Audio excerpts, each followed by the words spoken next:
अरे क्या दिखा रहे मिश्रा जी, कुछ अच्छा दिखाइए ना।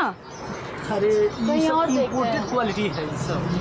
हाँ अरे ये देखो,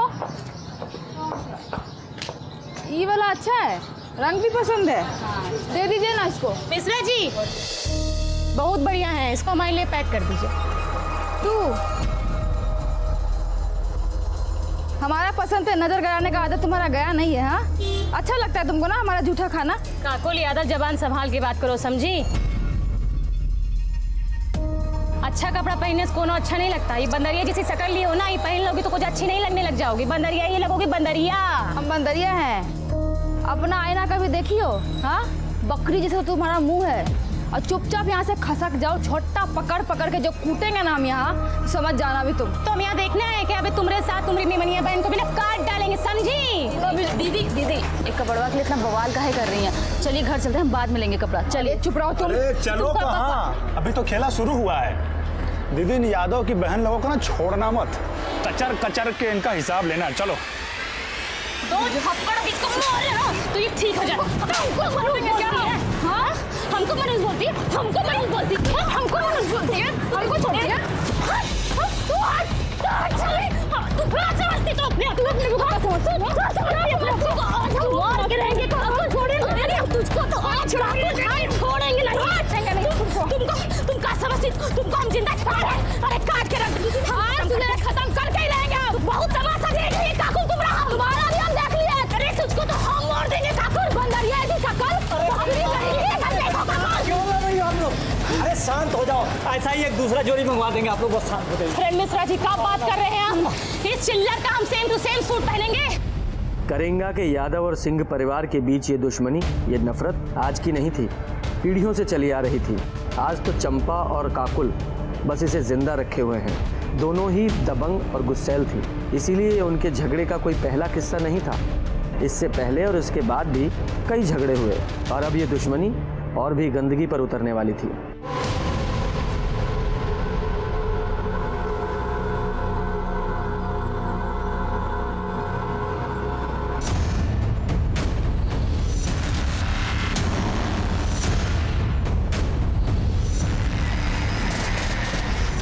अम्मा उस साली काकुल सरपंच के लिए फॉर्म भरी है। हम चाहते थे कि पिताजी के बाद तुमको सरपंच के लिए खड़ा करेंगे, पर हमको पता है कि उस साली काकुल तुमको कहीं टिकने नहीं देगी। यही मारे अम्मा हम सोच रहे हैं कि इस बार इलेक्शन के लिए हम खड़ा होंगे। उसका सारा जमानत हम जब्त करा लेंगे।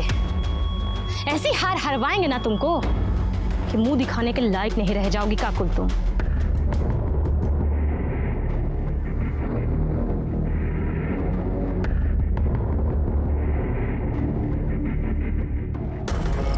अबे ई का हुआ?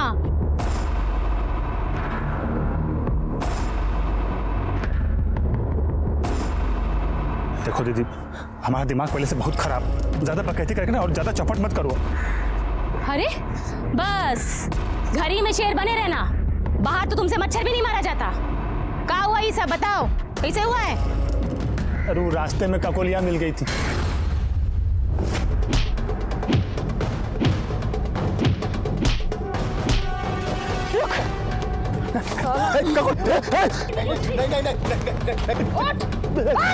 चल जाएगी। अब ये अगर खोपड़िया में उतार दे तुम्हारा। अरे रे रे रे रे रे रे रे रे रे, ये तो कांप रहा है। एक और मार इसको, हमारी तरफ से नामर्द कहीं का। तू काकुलिया तुमको डांटी और तुम पैजामे में मुंह दिए। अबे सिंह परिवार का मर्द हो।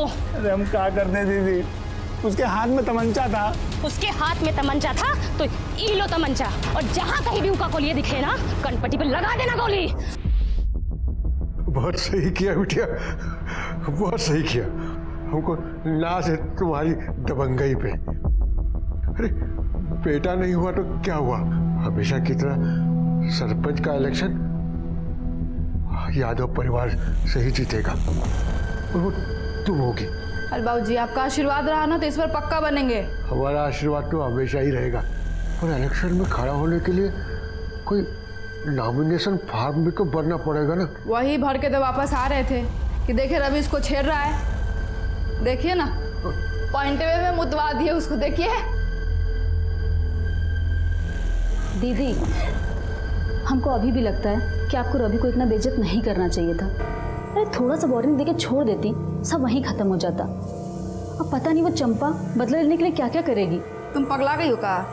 वो चंपा कुछ करेगी और हम यहाँ घर में मुंह पे टेप साट के बैठे रहेंगे। दीदी हम ये नहीं तुम कह जाके चुपचाप पढ़ो। अरे गीता, इतना काहे डरती हो?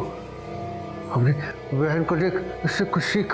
तेरा यही हाल रहा ना तो चंपा सिंह और उसके परिवार का सामना अकेली काकुल को ही करना पड़ेगा। रवि, तमंचा चलाने के लिए ट्रेनिंग की नहीं, जिगर का जरूरत है। दुश्मन सामने हो ना, लगा दो कनपटी पे, बाकी जो होगा देखा जाएगा ना। और रही बात उस काकुल की, उसको तो हम नहीं छोड़ेंगे, जिंदा गाड़ के रख देंगे तुमको काकुलाम।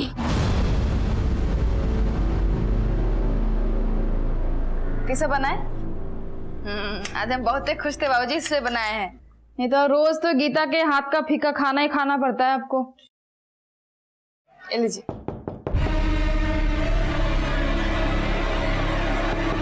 अब इतनी रात को कौन आ गया? ए डरपोक, दरवाजा इधर है, जाके खोल। नहीं दीदी, हम नहीं खोलेंगे। हमको पक्का पता है चंपा है, अपने भाई का बदला लेने आई है, हम नहीं खोलेंगे। हम यहाँ बैठे हुए हैं ना, जाके खोल। बाबूजी बोलो ना दीदी को, हम नहीं। जा, ये लीजिए। कौन है? कौन? कौन?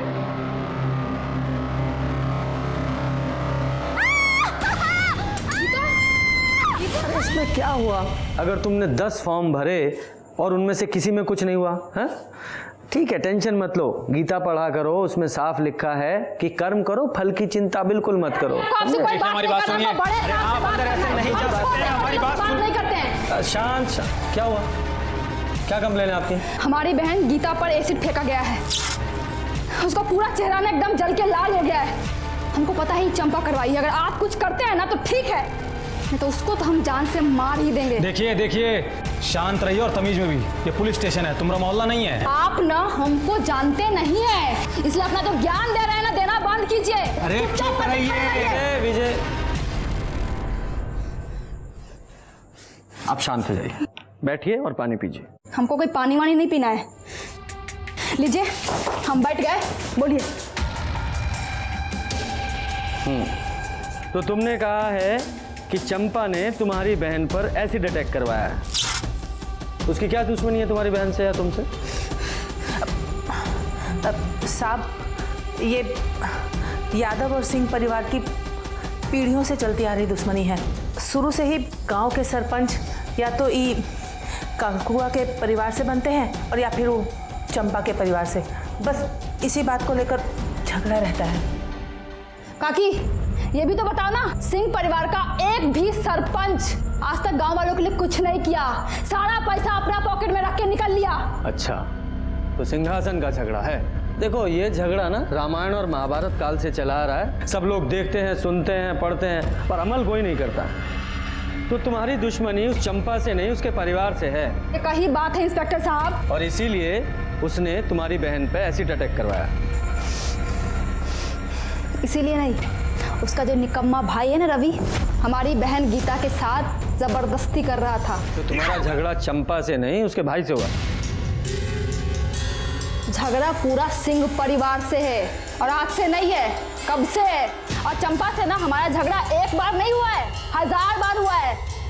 और पहली बार उससे हमारा झगड़ा 6 महीना पहले हुआ था, जब हम बाबूजी से मिलने जेल गए थे।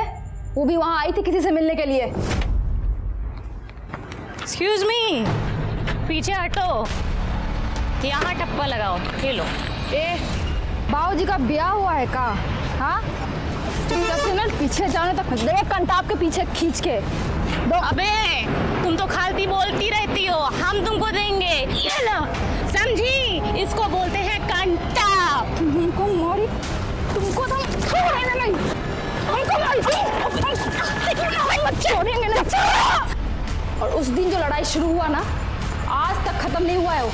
और कितनी बार तो जबरदस्ती झूठ मूठ कर लड़ी हो हमसे। हम कोई कम थोड़ी है, ईंट का जवाब ना पत्थर से दिया उसको। जो कुछ भी जो सामने से किए उसकी तरह नहीं रात के अंधेरे में ऐसी ठगवाई। गीता कहाँ है? बेटा बहुत बुरा हुआ तुम्हारे साथ। अच्छा एक बात बताओ, जिसने तुम पर एसिड फेंका तुमने देखा था उसे? तू रोना शुरू मत कर। हाँ सब सच बता। वो जब हम दरवाजा खोलने गए तो बाहर कोई नहीं था, ये देखने के लिए कि बाहर कौन है। जब हम बाहर गए तो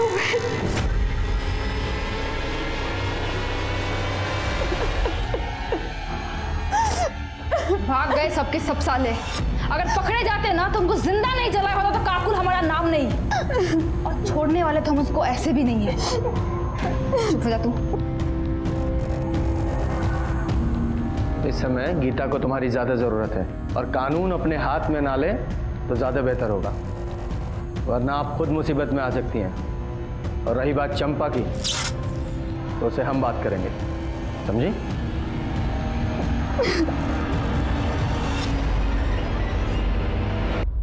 सर अभी चंपा के घर चलना है क्या? विजय अभी तो लेट हो गया है। वैसे भी 8 बजे के बाद किसी महिला से तो पूछताछ कर नहीं सकते, कल सुबह बात करते हैं।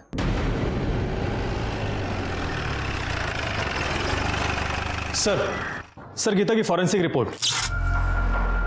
सर रिपोर्ट के मुताबिक गीता पर एसिड फेंका गया था। एसिड कहां से आया था और किसने फेंका था यह अभी तक पता नहीं चल पाया है। और सर काकुल के पड़ोसियों का कहना है कि उन्होंने एक आदमी को भागते हुए देखा था, लेकिन उसका चेहरा नहीं देख पाए थे क्योंकि उसने अपने चेहरे पर गमछा बांधा हुआ था। कोई क्लू ही नहीं मिल रहा है। और ये चंपा और काकुल एक दूसरे से इतनी नफरत करती हैं, ऐसा लगता है कि पूरे गांव को जलाकर राख कर देंगी।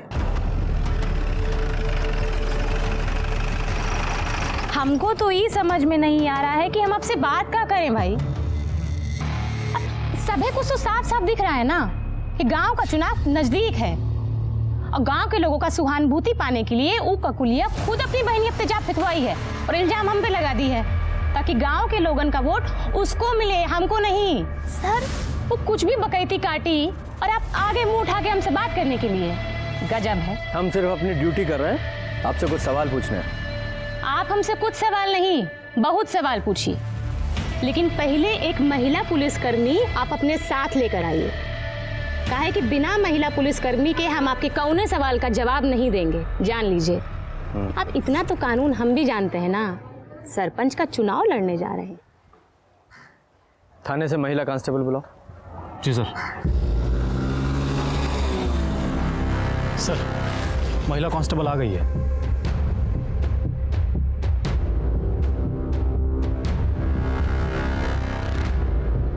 हाँ तो चंपा जी। 1 मिनट सर। रवि जरा हमारी पूछताछ का वीडियो बनाओ ना। अब इनका कौनो भरोसा, हमरे बयान को कुछ तोड़ मरोड़ कर पेश कर देंगे, हमरी तो लंका लग जाएगी, है ना? आओ। हाँ दीदी रुको, ये पकड़ो अम्मा। तो हो गई तैयारी? जी दरोगा जी। सवाल पूछे? हाँ पूछिए पूछिए। जब गीता पर एसिड फेंका गया तो आप कहाँ थी? हम अपने घर में थे, खाना खा रहे थे। हमारी अम्मा और भैया से पूछ लीजिए। गीता पर एसिड किसने फेंका? हमको कैसे पता होगा किसने, काहे, क्यों एसिड फेंका? जब बात कर रहे हैं आपको नहीं पता, लेकिन आपको कोई अंदाजा है? नहीं हो सकता है कि काकुल और गीता से किसी का झगड़ा हुआ हो या फिर गीता के साथ किसी ने बदतमीजी की हो और बदला लेने के लिए एसिड फेंक दिया गया। देखिए सर, घुमा फिरा के बात करना हमको आता नहीं। अगर हमरे खिलाफ कोनो सबूत है ना तो उसको पेश करिए। अब ऐसा तो नहीं है कि काकुल कुछ भी बोलेगी और हम मान लेंगे। वो कहेगी हम अपराधी हैं तो हम अपराधी हैं और आप चले आएंगे उसकी बात सुन के हमको हथकड़ी लगाने आ गए। हमको देखिए आप सर से तमीज से बात कीजिए, वरना क्या जबरदस्ती कबूल करवाओगे? हैं? हम जानते थे तुम लोग ऐसा ही करोगे, यही मारे हम वीडियो निकलवा रहे हैं। देखो ऐसा है, तुम लोग से निपटना तुमको बहुत अच्छे से आता है, और रही बात उस काकुल की, उसको तो हम देख लेंगे।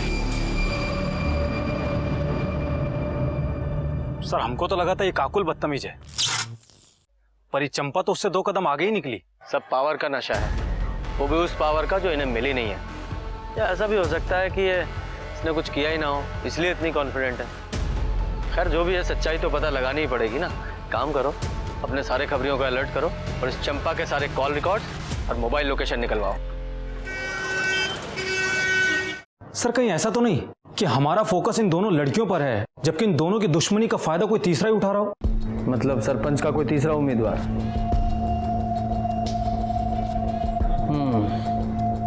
पॉसिबल तो है। चेक करो कोई ऐसा एंगल है क्या। Yes sir. और सर चंपा के बारे में एक इन्फॉर्मेशन मिली है। सर 6 महीने पहले चंपा ने एक रिपोर्ट लिखवाई थी कि उसके साथ में रेप हुआ है। रेप एक्यूज्ड का नाम संजय झा है और सर संजय झा भी जेल के अंदर है और उसका ट्रायल शुरू होने वाला है। और सर ये संजय झा कोई और नहीं बल्कि काकुल का बॉयफ्रेंड है।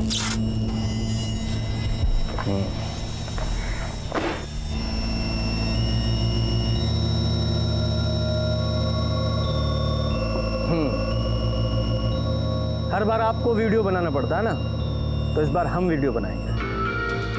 विजय सर आप लोग वहां क्यों खड़े हैं? आइए बैठिए। 2 गवाह भी चाहिए ना, इसलिए।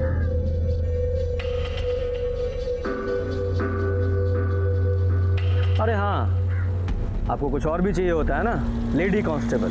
मैडम आप भी आइए फ्रेम में। विजय सब है ना फ्रेम में? हाँ सर, सबके सब फ्रेम में है। सब ठीक है? तो अब बताइए कि संजय झा का क्या मामला है?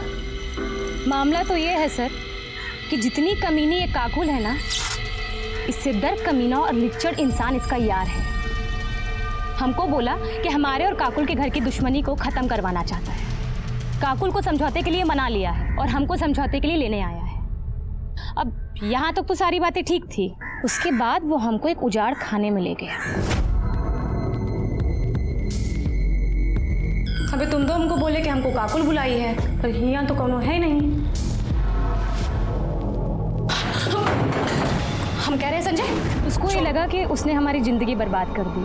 हम घर जाके रोएंगे, टूट जाएंगे और पुलिस के पास जाने के लिए तो हम सोचेंगे भी नहीं, पर ऐसा कुछ नहीं हुआ। हमने पुलिस के पास जाने का तय किया और आपको मालूम है, जिस दिन हम रिपोर्ट लिखवाने जा रहे थे ना, उस दिन हमको धमकी भी आई थी, पर हम डरे वरे नहीं, सीधा वो अंदर। दोषी साबित हुआ है वो, अगले महीने उसकी पेशी। ये संजय कौन सी जेल में? पटना। जी। अरे साहब आप जानते नहीं हो चंपा को, बहुत ही घात चीज़ है वो। झूठा आरोप लगा के हमको अंदर करवाई है साहब। मतलब तुम वहाँ चंपा को काकुल से मिलाने नहीं लेके गए थे? वहाँ क्या साहब, हम उसको कभी कहीं नहीं लेके गए। उस घर में भी उसी ने हमको बुलाया था कि वो काकुल के साथ समझौता करना चाहती है, पर उसकी एक शर्त थी। वो शर्त बताने के लिए हमको वहाँ बुलाई थी साहब, कि हम काकुल को मना सके। लेकिन साहब जब हम वहाँ पहुँचे तो हमने देखा चंपा। हमने 1000 बार सबसे गिड़गिड़ाया कि हम निर्दोष है, लेकिन पुलिस ने हमारी एक न सुनी और हमें अंदर कर दी। हम बता रहे साहब वो बहुत चालाक है, उसने बहुत गहरी चाल चली हमारे खिलाफ। लेकिन चंपा को ये सब करने की क्या जरूरत थी? क्योंकि वो काकुल का जीवन नरक बनाना चाहती थी साहब। हम दोनों शादी करने वाले थे, हम बहुत खुश थे साहब, लेकिन एक खुशी उसको देख ही नहीं गई और उसने हमको फंसा दी साहब। सर चंपा रेप केस की फाइल। सर मेडिकल रिपोर्ट के मुताबिक चंपा के साथ में रेप तो हुआ था, लेकिन स्मेन ट्रेसेस नहीं मिल पाए जिससे यह साबित हो सके कि उसके साथ में रेप संजय झा ने किया हो सकता है उसने बहुत ही चालाकी के साथ किया हो कि सबूत ही ना मिले। कंडोम वगैरह पहना होगा। उसे अरेस्ट किस बेस पे किया गया था? सर बाकी एविडेंस के बेस पे, मोबाइल लोकेशन और आसपास के लोगों के बयान पर, जिन्होंने उस वक्त उसको वहां पर देखा था। मामला भी कोर्ट में कुछ कह नहीं सकते हैं। वैसे लोग दुश्मनी पूरी ईमानदारी से निभा रहे हैं। हाँ, दुश्मनी से याद आया, तुम्हारे थर्ड पार्टी एंगल का क्या हुआ? सर मैंने तहसील ऑफिस में जाकर पता किया था, चंपा और काकुल के अलावा सरपंच के लिए किसी ने नॉमिनेशन फॉर्म भरा ही नहीं है। अच्छा, तो फिर तीसरा कौन हो सकता है? एक बात और सर, उस दिन काकुल ने हमसे झूठ बोला था। उसने कहा था कि वो पटना जेल में अपने पिता से मिलने के लिए गई है। और पहली बार उससे हमारा झगड़ा 6 महीना पहले हुआ था, जब हम बाबूजी से मिलने जेल गए थे। जबकि उसके पिता तो 1 महीने पहले ही रिहा हो चुके थे। तो फिर किससे मिलने गई थी? संजय झा से।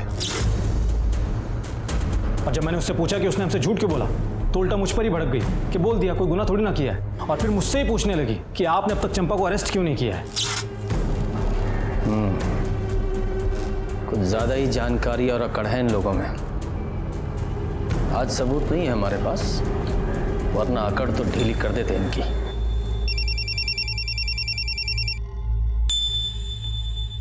हेलो, बहुत बढ़िया, लेकर आओ उसको। सर, लगता है सबूत मिल गया हमको। चलो साहब आ गए, चल। सर, ये मनोज महातो है।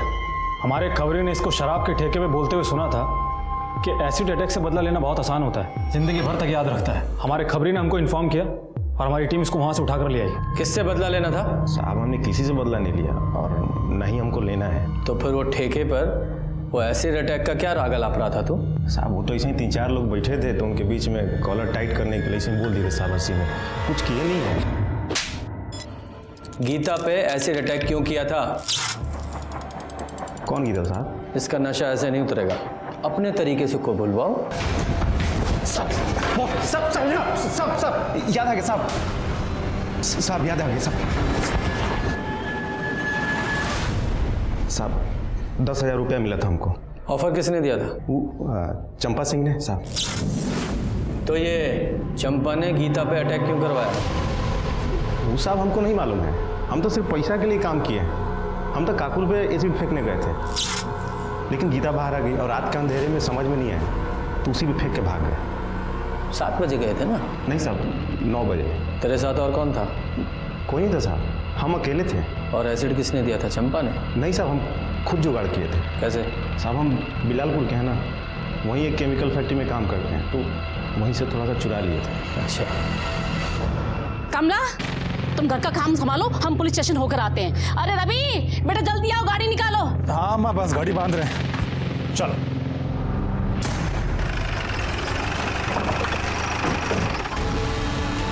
अच्छा हुआ आप लोग आ गए, हम अभी आपके पास ही आ रहे थे। किस लिए? चंपा कल से घर नहीं लौटी है। किसी का फोन आया था, बोल रही थी हम आते हैं और अभी तक नहीं आई है। किसका फोन आया था? पता नहीं किसका आया था, हमको तो बड़ी चिंता हो रही है। जाओ पूरे घर की तलाशी लो। सर, अरे सर तलाशी सर, कुछ नहीं मिलेगा, हम कह रहे हैं, हमारा यकीन कीजिए ना। कैसे यकीन करें? क्या पता फोन का बहाना बना रहे हो आप लोग और वो घर में छुपा के रखा उसको। भेजा, चंपा को फोन लगाओ। सर, अरे सर फोन स्विच ऑफ है, हम लोग कितना बार ट्राई किए, सुबह से ट्राई कर रहे हैं।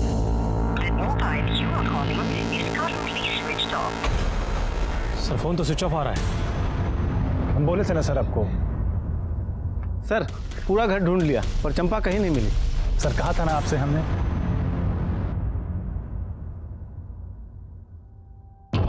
आखिरी बार पूछ रहे हैं, बता दो कि चंपा कहाँ है, वरना उसके साथ साथ तुम दोनों भी अंदर जाओगे। सर हम तो तब बता पाएंगे ना जब हमको खुद पता होगा। साहब हम सच कह रहे हैं, चंपा घर पर नहीं है, वो कल से घर लौटी ही नहीं है। हमें लग रहा था कि चंपा को किसी तरह से पता चल गया है कि उसने जिसे एसिड अटैक की सुपारी दी है वो हमारी गिरफ्त में है और उसके खिलाफ हमारे पास सबूत है, इसलिए वो फरार हो गई। उसे पकड़ने के लिए हमने पूरे स्टेट में उसके फोटो सर्कुलेट करवाए, अर्जेंट बेसिस पे उसकी CDR रिपोर्ट निकलवाई, हर वो काम किया जिससे जल्द से जल्द हम उस तक पहुंच सकें। हम उस तक पहुंचे भी, लेकिन उस तरह नहीं जैसी कि हम कोशिश कर रहे थे।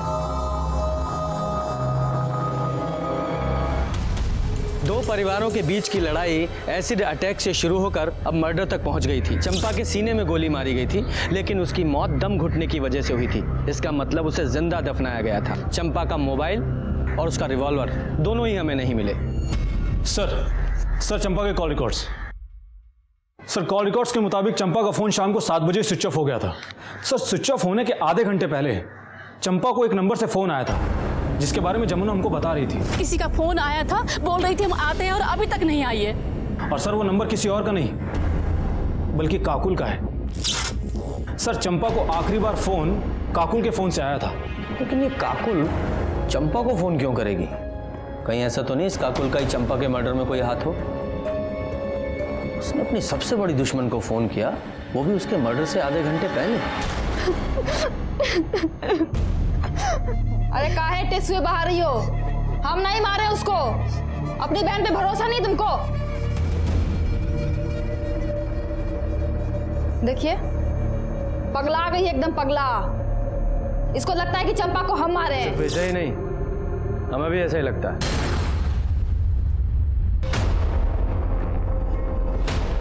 चलो थाने में चलकर विस्तार से बात करते हैं।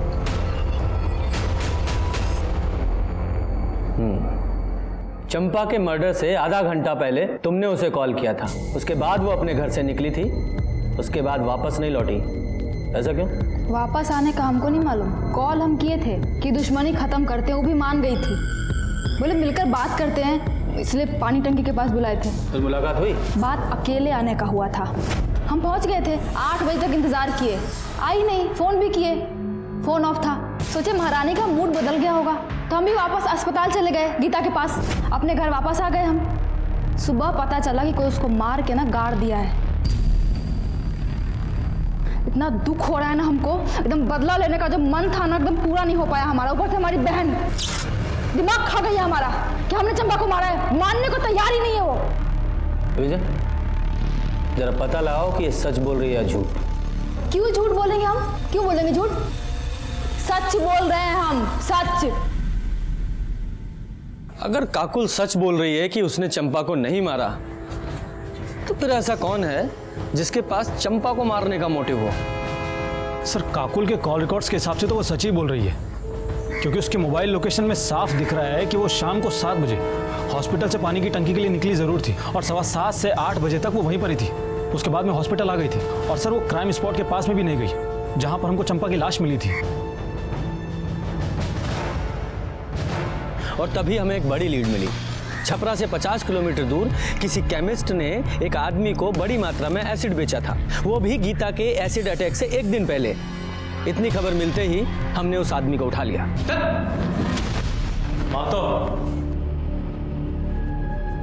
यही है ना वो जिसे तुमने एसिड बेचा था? नहीं सर, ये वो आदमी नहीं है। वो लड़का तो बहुत कम उम्र का था, लगभग 20 के आसपास उसकी उम्र होगी। अच्छा, तुमने कहा था कि उस लड़के ने अगले दिन तुम्हें फोन किया था। जी, तुम्हारे फोन में उसका नंबर होगा, विजय को नोट कराओ। जी विजय, इस नंबर के सारे कॉल रिकॉर्ड्स और लोकेशंस निकालो। जी सर।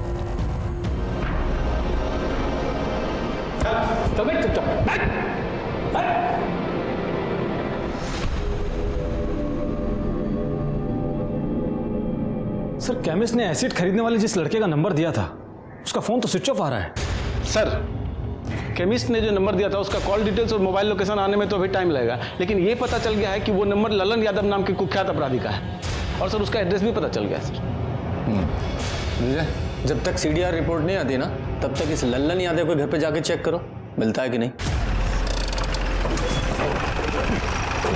ललन घर पे नहीं है साहब, हम उनकी पत्नी है। हमको बताइए ना क्या बात है। अच्छा, ललन घर से कब गया था?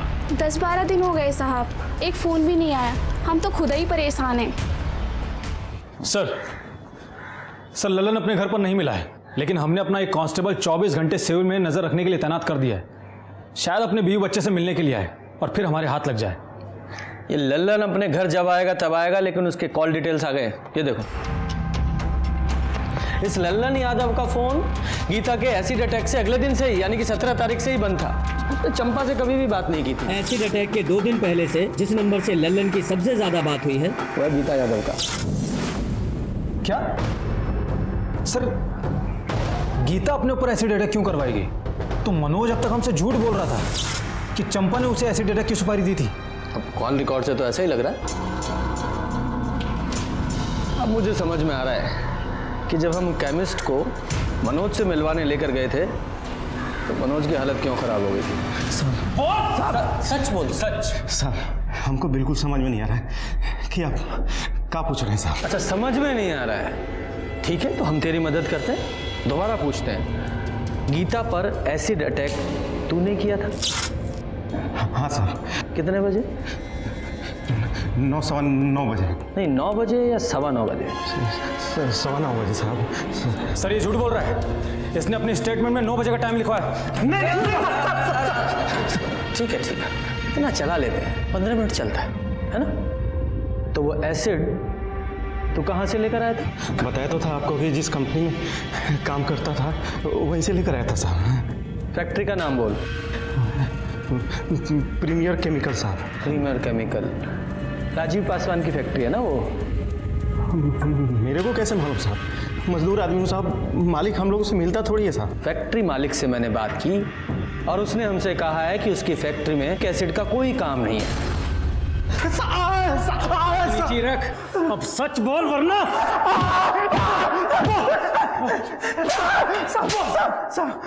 किसके कहने पर झूठ बोल रहा है? हाँ बता रहे साहब, बता रहे।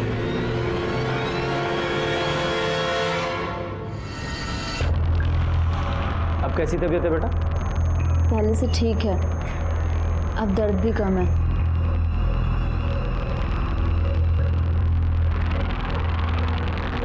ये फोन तुम्हारा है? हाँ।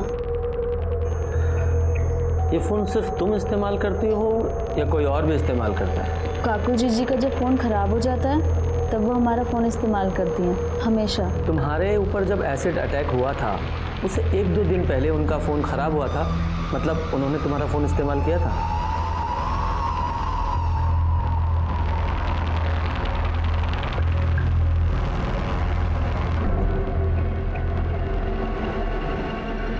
सुनो,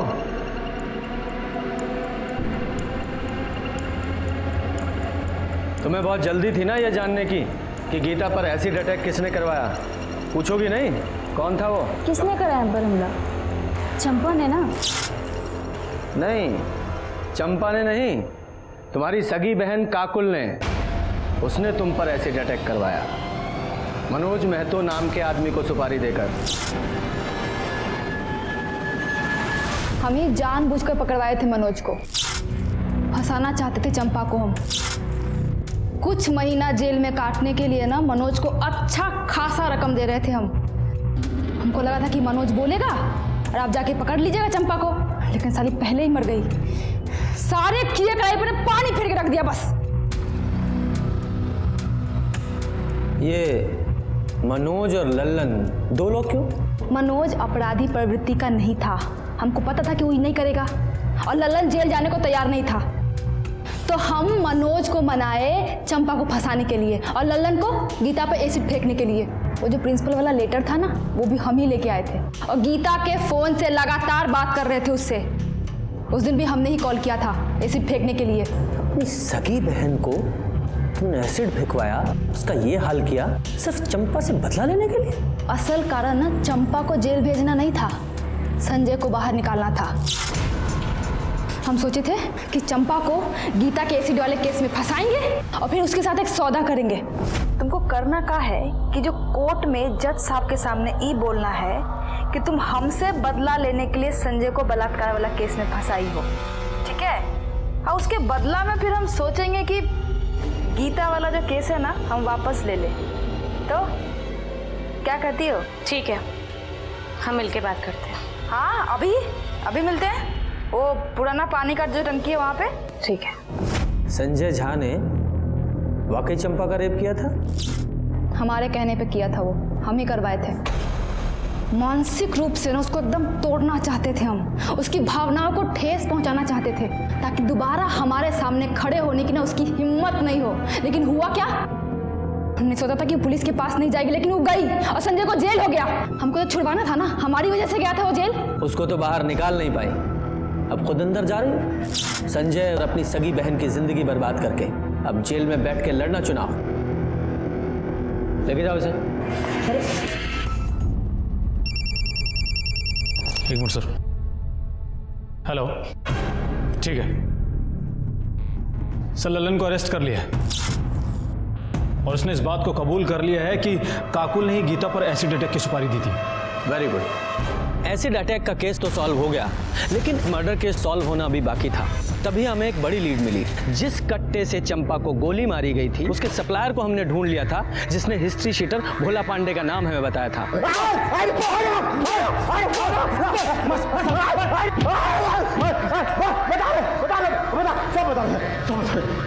वो हमको चंपा को मारने का सुपारी हमको मिला था।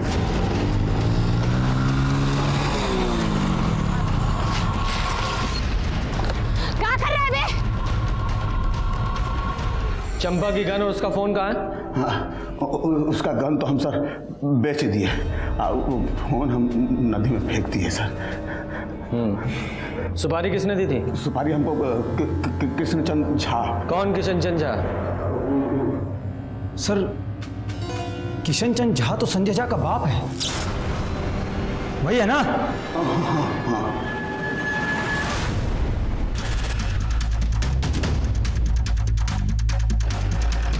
रुक रुक रुक रुक रुक रुक सर, बैग वैग लेके कहाँ जा रहे हो? साहब बस लिफ्ट चाहिए? अरे तो पूछना क्या है, बैठिए हम छोड़ देते हैं। साहब ये चंपा ना झूठ बोल के हमारे बेटे को फंसाई थी। हमरे संग जोर जबरदस्ती किया है। हम बहुत कोशिश की है, बहुत विनती की उससे, मगर केस वापस नहीं ली वो। 2 दिन बाद कोर्ट में पेशी होने वाली थी। साहब बताओ हम क्या करते हैं? हम सोचे कि केस को जड़ से ही समाप्त कर देते हैं। ना चंपा रहेगी तो मुकदमा कैसे होगा, और कोर्ट को मजबूरी में हमारे बेटे को छोड़ना पड़ेगा। बस उसी दिन हम भोला को सुपारी दे दिए। साहब वो हमेशा अपने लोगों से घिरी रहती थी, तो मारने का मौका ही नहीं मिल रहा था। तो वो 21 तारीख को अकेले पानी की टंकी के पास जा रही थी, तो हम नहीं, तुम्हें कैसे पता चला कि वो पानी की टंकी के पास अकेली जा रही है? काकुल बोली थी साहब। काकुल और संजय का ब्याह जरूर ना हुआ हो, लेकिन हम उसको पतोहू मानते थे, और वो लोग अक्सर फोन करके आपस में मिला जुला करते थे। वही बोली थी कि चंपा से सुलह करने जा रही, काकुल ने उसे अकेले बुलाया है। हम समझ गए साहब कि इससे अच्छा मौका नहीं मिलेगा। हम भी खूब उकसाए उसको, बोले कि सुलह कर लेनी चाहिए, तो भोला को बोले तो भोला गया। शुरू से ही विक्टिम दिखाई देने वाली काकुल अपराधी निकली, और अपराधी दिखाई देने वाली चंपा। केस में चंपा और गीता दोनों को ही जुर्म की दस्तक मिली थी, लेकिन चंपा ने इसे अनदेखा किया या फिर कम करके आंका, और गीता वो देखकर भी बच नहीं पाई। जैसे कि महाभारत में देखने को मिलता है कि दुर्योधन की एक नाजायज जिद इतने बड़े युद्ध का कारण बनी कि मानो पूरा युग समाप्त हो गया। इसी तरह से इन दोनों परिवारों की झूठी खानदानी परंपरा की वजह से काकुल, चंपा, गीता, संजय झा और उसके पिता का जीवन बर्बाद हो गया। जब भी खुद पर अहंकार और दूसरों को नीचा दिखाई देने की होड़ हावी होती दिखाई दे, संभल जाएं। ये जुर्म की दस्तक हो सकती है, इसे अनदेखा ना करें। इसी के साथ मैं सीनियर इंस्पेक्टर रंजीत ठाकुर आपसे विदा लेता हूँ। फिर आऊंगा एक नया केस लेकर। तब तक देखते रहिए क्राइम पेट्रोल दस्तक। मकसद बताना नहीं, बचाना है। जय हिंद।